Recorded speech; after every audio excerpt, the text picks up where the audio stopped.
మిలమిల మిరిసే చంద్రుడి కోసం తెర తీసెను సాయంత్రం.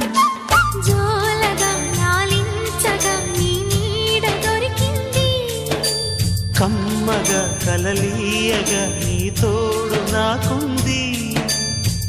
ఎదవిల్లును వంచిన వాడే నీ రాముడు అన్నది మనసే, గుడి తలుపులు తీయక ముందే వరమిచ్చెను దేవత ఎదురై. నీదే ఆచని నిజమే నా జాబిలి, కిలకిల నవ్వే కోయిల కోసం వచ్చింది మధుమాసం.